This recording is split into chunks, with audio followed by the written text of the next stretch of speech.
Welcome to the first edition of the Confidence Corner. I'm Karen Laus and I am your host and look forward very much to spending some time with you. I encourage you to ask questions, to tell me what you want more of or less of, and I look forward to spending the next however many months that this is going to go. We'll see what happens. Life is an experiment and we'll give it a shot and see if this serves you. That is always my goal, to serve you. And yes, that is a pair of fake antlers behind me. I am in the most beautiful resort ever, a new property that was recently opened in August of 2022 called it's called the Grand Bohemian Lodge in Greenville, South Carolina. And it is part of the Kessler Collection. And I had a speaking engagement here today. And initially, when I set the Confidence Corner up, I assumed that I would be home and comfortable and able to deliver a great live show for you. And I think that as luck would have it, as things continue to happen in life, and you never know what's going to happen, right? That it's actually quite perfect because I travel a lot. And it's a matter of thinking about how are you confident in all these different situations that we find ourselves in, whether you're talking to somebody on an airplane, whether you're in a business meeting, whether you've got a client meeting, or you're asking to get promoted, you're dealing with a difficult conversation that you have to have. All these scenarios in life are what I want to help you with related to your confidence and communication. So that is the goal of my show, to serve you in those areas of confidence, communication, and leadership. So really 3 pillars, and that is all that I'm about. So it's communication, confidence, and leadership. So as we talk today, please feel free to drop your questions in the chat, or if you're watching this as a recording, which if you're watching this specific recording, it probably is a recording because I'm most likely on a plane or just getting off of one. And the focus of today's episode is really about my definition of confidence, and I've got specifically 3 tips that are 3 of my best tips that I love to share because everything that I do comes from a place of being as practical as possible. So first of all, the way I see confidence is that it is a firm foundational trust in yourself. It's a belief that you can, essentially. You can whatever it is. And I continue to be amazed at how many people lack confidence. When you look at the research, when I simply talk to people, I have clients, and it seems like everybody has some issue with confidence, some issue with self-doubt. And by the way, I am officially announcing today my mission 10 and 10. Many of you have heard me talk about 10 million women, reaching 10 million women to eradicate self-doubt in 10 million women specifically, to overcome that and show up with confidence. Speak up, ask for what you want, and get it. Too many of us are holding back. We're not fully expressing the true version of ourselves. And we need to step into that confidence because it's available to us. Every one of us has it available to us, and yet we don't often step into it. So the mission is called 10 and 10, and it's a social initiative. I am looking for people to be ambassadors of this initiative. So if you're interested in being an ambassador, there are 3 different tiers of that, and we'll talk more about that another time. But I wanted you, most importantly, to know that it is coming, that I would love to have you support the mission. And I know a lot of you already are, but now I'm going to have something a little bit more official that says, yes, you're a 10 and 10 ambassador.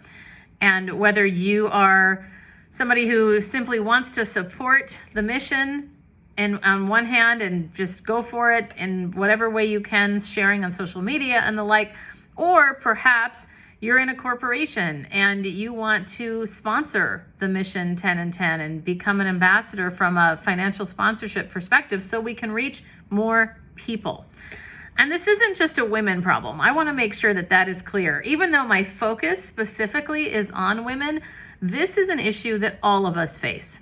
This is an issue that we all need to recognize because there is so much research out there that shows that when we speak up, when there are more diversity, when there is more diversity and inclusion, and people feel free to be themselves and ultimately not hiding themselves, that the world is a better place because we have better businesses, we have better economies. When there is psychological safety, we have people that are much more able to speak up because they feel more comfortable speaking up.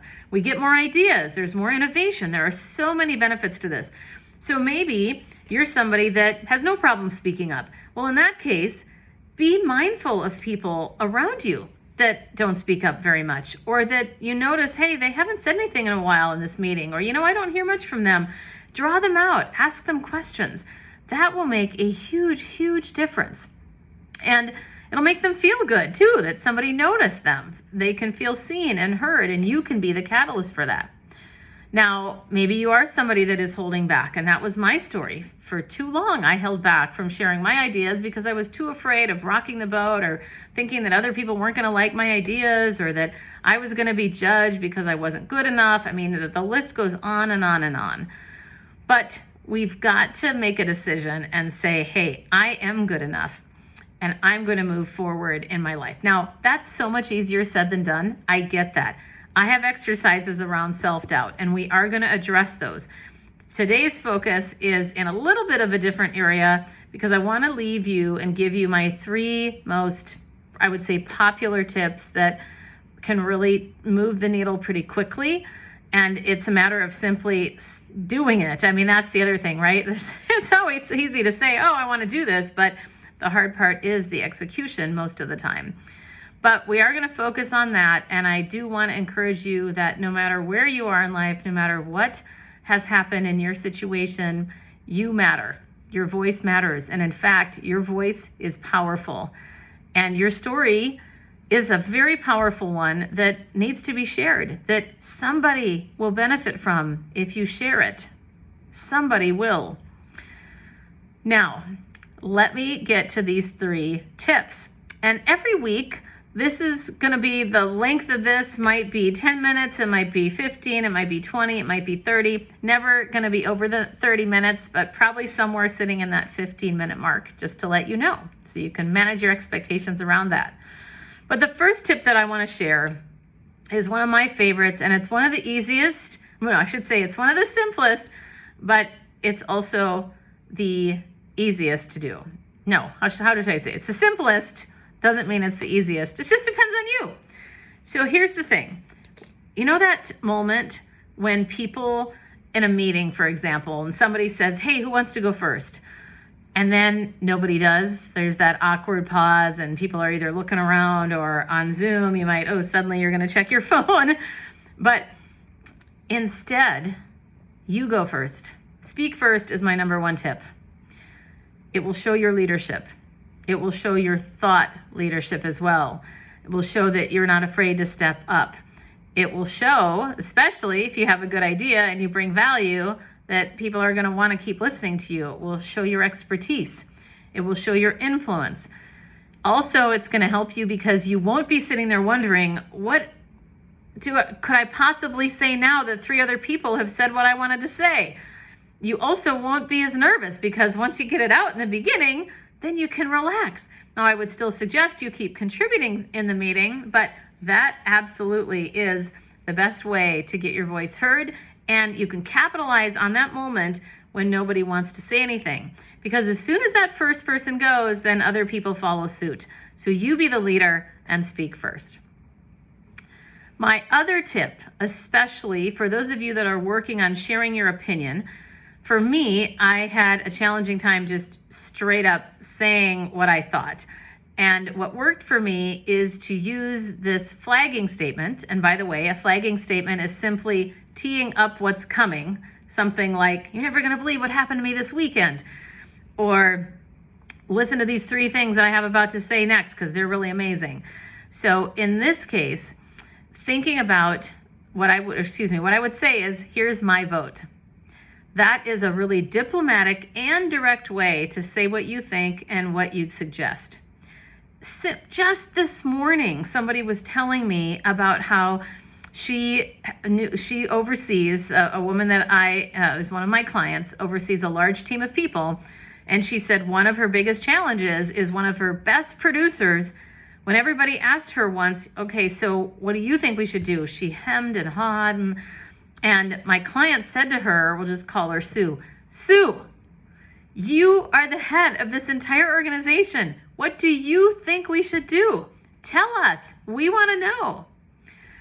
And sometimes I get it. Sometimes leadership is hard. Sometimes it's hard to share our opinions with confidence. And yet, you need to own your ideas. Own what you have to share. Because when you do that, you come across as so much more confident, so much more influential, and ultimately, you have good ideas. So do your best to share those ideas, because that's what people want to hear. And they want to see, they want to learn from you. But as soon as we start hemming and hawing, then it can look like we don't know what we're talking about. That confidence does not give confidence in other people. In other words, if we're not confident, it's going to be hard to have other people think that we're confident. So all of that is super important. Okay, the third one. So the first one was speak first. The second one is to say, here's my vote. And the third one is how to stop rambling and get to the point. One of the things that I see with people a lot is they give lots of detail. And we do that generally because we're trying to prove ourselves, or we feel like we have to give all of this information and that's what they need to be able to make decisions. And sometimes we don't recognize that we're rambling or we're going off on a tangent that's irrelevant. So the first step is to recognize that you're rambling. And by the way, I say this as a recovering rambler myself. I get it. It's hard sometimes, but you got to start noticing, okay, am I going off the rails here? What do I need to shift? The first thing is to notice that you're doing it. The second thing is to pause, stop, and say out loud, and my point is this. The pause allows you to gather your thoughts and think about what is my point, or let's get back to my point. When you say it out loud, it not only helps you refocus, it helps your audience refocus. And when they're refocused, they can breathe easier and go, oh, okay, she's got a point. She's moving us forward. And that will help you not only get back to the point, but you're going to come across as a much stronger leader when you do it that way. Because first of all, nobody wants to listen to a rambler. They're going to start thinking about other stuff. They're going to start looking at their phone if they're not already. We have such limited time to grab and hold people's attention with all of the things that are demanding our time and energy right now in this world that we live in. We have to be at the top of our game as a communicator. So keep in mind, let's review. Speak first in those meetings.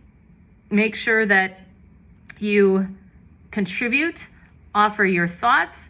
That's going to help people gravitate toward you, and it's going to help reduce your anxiety level. If you have any anxiety about speaking in a meeting, just get it out of the way first. So speak first. Then the second one is here's my vote, for those of you who want to share your opinion in a diplomatic and direct way. And then the third one is, what is the third one? How to stop rambling and get to the point. So staying on task, staying focused, and remembering to stop, pause, and say out loud, and my point is this. So those are my tips for you today on the first episode of the Confidence Corner. I cannot wait to hear more from you. I really want to hear from you as far as what you got out of this. What resonated for you? What would you change? What do you want more of? What do you want less of? And you can think about this from all components of communication. I want to talk more about how to get promoted, how to ask for what you want, conflict resolution, how to have those difficult conversations.